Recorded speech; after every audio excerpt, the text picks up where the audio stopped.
সকলোকে পুনৰবাৰ স্বাগতম জনাইছোঁ। এইটো মাল্টিপ্লিকেটিভ ট্ৰেপ ছিৰিজৰ তৃতীয়টো আৰু শেষৰটো ভিডিঅ'। দ্বিতীয় পাৰ্টত আমি শিকিলোঁ কেনেধৰণে আমাৰ মাল্টিপ্লিকেটিভ ট্ৰেপৰ লিমিটিং ফেক্টৰটো বিচাৰি উলিয়াম। এতিয়া আমি আহি পাইছোঁহি লিমিটিং ফেক্টৰৰ বিষয়ে জনা আৰু বাস্তৱত ইয়াক সমাধান কৰাৰ ব্যৱধানত। এই ব্যৱধানতে লুকাই আছে দুটা অদৃশ্য শক্তি, যিয়ে আপুনি সাজি তোলা প্ৰতিটো ছিষ্টেমক নাইকিয়া কৰিব পাৰে। আপুনি ভবা সকলো সপোন নাইকিয়া কৰি তুলিব পাৰে। আহক আমাক বাধা দিয়া এই দুটা অদৃশ্য শক্তিক আজি এই ভিডিঅ'ৰ মাধ্যমেৰে শেষ কৰিবলৈ চেষ্টা কৰোঁ। স্ক্ৰীণত আপোনালোকে এটা ইকুৱেশ্যন দেখিবলৈ পাইছেই। প্ৰতিটো এফৰ্টৰ তলতে এটা ডিষ্ট্ৰেকশ্যন ডিভাইড হৈ আছে। আমাৰ প্ৰথমটো অদৃশ্য শক্তি হ'ল ডিভাইড বা ডিভিজন। আমি যেতিয়া একেটা সময়তে কেইবাটাও কাম কৰিবলৈ চেষ্টা কৰোঁ, সেই সময়ত আমি নিজকে মাল্টিটাস্কিং কৰি থকাৰ দৰে লাগে যদিও আচলতে সেই সময়ত আমাৰ মনোবল প্ৰতিটো কামতে সমানে বিভক্ত হৈ যায়। এই মনোবলৰ লগতে আমাৰ ধ্যান, মনোযোগ আৰু শক্তি এই তিনিওটা একেলগে বিভক্ত হৈ যায়।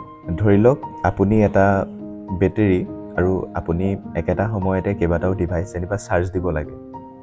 আপুনি ভাবক এই আপোনাৰ বেটেৰীটোৱে গোটেইকেইটা ডিভাইচ একেলগে চাৰ্জ দিব পাৰিবনে? আৰু লগতে কেইবাটাও ডিভাইচ কানেক্ট কৰাৰ কাৰণে আপোনাৰ বেটেৰী চাৰ্জ খুব সোনকালে শেষ হৈ যাব। আমাক বাধা প্ৰদান কৰা এই ডিভিজনটোৱে মাথো আমাক আজিহে বাধা প্ৰদান কৰিব, কিন্তু ভৱিষ্যতৰ কাৰণে বাধা প্ৰদান কৰা আটাইতকৈ ডাঙৰ আমাৰ শক্তিটো সেইটো হ'ল সময়। দ্বিতীয় পাৰ্টত আমি আলোচনা কৰিছিলোঁৱে আমাৰ যিকোনো এটা সমস্যা হওক বা এফৰ্ট হওক বা ফেক্টৰ হওক, আমি সঠিকভাৱে কৰিবলৈ হ'লে স্মল এক্স ফিক্সৰ দ্বাৰা কৰিছিলোঁ। যদিহে ধৰি লওক আমি স্মল এক্স ফিক্সটো 2 সপ্তাহৰ কাৰণে প্ৰয়োগ কৰিলোঁ আৰু আমি ৰিজাল্ট নাপালত আমি অধৈৰ্য হ'লোঁ আৰু অধৈৰ্য হোৱাৰ ফলত সকলোখিনি শেষ কৰি দিলোঁ। সেই অধৈৰ্যতাৰ ফলতে আমি শেষ কৰি দিয়াৰ পাছত আমাৰ আহিবলগীয়া ফলাফলটো অট'মেটিকেলি শূন্য হৈ যাব। আমি কৰা হাজাৰটা প্ৰচেষ্টা অথলে গুচি যাব। এই অধৈৰ্যতাই হৈছে আমাৰ ফাইনেল জিৰ'। এই অধৈৰ্যতাৰ সময়টোৰ দ্বাৰাই আমি নিজক লৈ কৰা প্ৰতিশ্ৰুতি, হাজাৰটা প্ৰচেষ্টা আমি নিজেই হাতেৰে মোহাৰি ধোঁৱা চাঙত তুলি নিদিওঁনে বাৰু? এতিয়া আমি শিকিলোঁ আমাৰ প্ৰতিটো প্ৰচেষ্টাৰ আঁৰত লুকাই থকা আমাৰ শূন্য দুটা বা অন্তিম শক্তি দুটা। আমাৰ এই অন্তিম শূন্য দুটা আজি আমি 3টা স্তম্ভৰ দ্বাৰা পৰাজয় কৰিবলৈ চেষ্টা কৰিম। প্ৰথম স্তম্ভটো হ'ল দ্য ক্লেৰিটি চেক। এই প্ৰথম স্তম্ভৰ দ্বাৰা আমি আমাৰ ডিভিজনক পৰাজয় কৰিম। প্ৰথমে আমি আমাৰ মেণ্টেল এনাৰ্জিক বিভিন্ন ধৰণৰ বুজা প্ৰদান কৰা বন্ধ কৰিব লাগিব। যদিহে আমি আমাৰ মেইন গ'লটো 100% এনাৰ্জি আৰু ধ্যানৰ দ্বাৰা আৰম্ভ কৰিব পাৰোঁ, তেতিয়াহে আমাৰ এই বিভাজন হোৱা এফৰ্টটো এফেক্টিভ এফৰ্টলৈ আমি ৰূপান্তৰ কৰিব পাৰিম। এতিয়া আমাৰ আহিলে দ্বিতীয় স্তম্ভটো। দ্বিতীয় স্তম্ভটো হ'ল দ্য প্ৰচেছ কমিটমেণ্ট।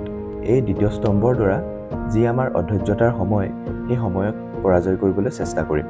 কিন্তু ইয়াৰ বাবে আপুনি নিজৰ লগতে যুঁজিব লাগিব আৰু এই প্ৰচেছটোৰ কাৰণে আপোনাৰ প্ৰতিদ্বন্দ্বী হ'ব আপুনি নিজেই। আপুনি নিজক লৈ প্ৰতিশ্ৰুতিবদ্ধ হ'ব লাগিব যাতে আপুনি কৰি থকা প্ৰচেছটো যিকোনো উপায়েৰে আপুনি আগবঢ়াই লৈ গৈ থাকে। ফলাফলটো আমাৰ গ্ৰেভিটিৰ দৰে ই সদায় থাকিবই বা আহিবই।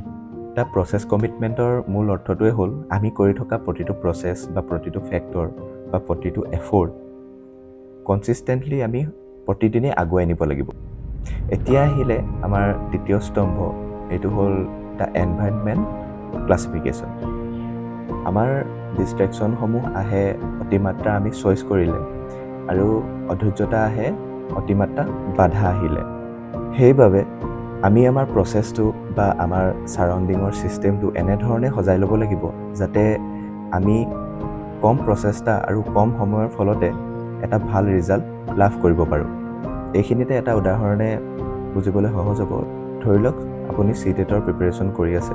CTETৰ প্ৰিপেৰেশ্যন কৰি থাকোঁতে আপোনাৰ পৰিৱেশটো কেনেধৰণে গঢ় দিব? প্ৰথমে আমি ডেইলি ৰিভিজন কৰিব লাগিব আৰু যিটো এটা টান কনচেপ্ট, সেই টান কনচেপ্টটো সৰু সৰু নোট বা বুলেট পইণ্টত আমি ডিভাইড কৰিব লাগিব আৰু লগতে আমি পেডাগজিত খুব গুৰুত্ব দিব লাগিব। এই তিনিটা কৰাৰ পাছতে আমাৰ পৰিৱেশটো সুস্থিৰ হ'ব। এনেদৰে আমি আমাৰ পৰিৱেশটো সুস্থিৰ কৰি তুলিব পাৰিম।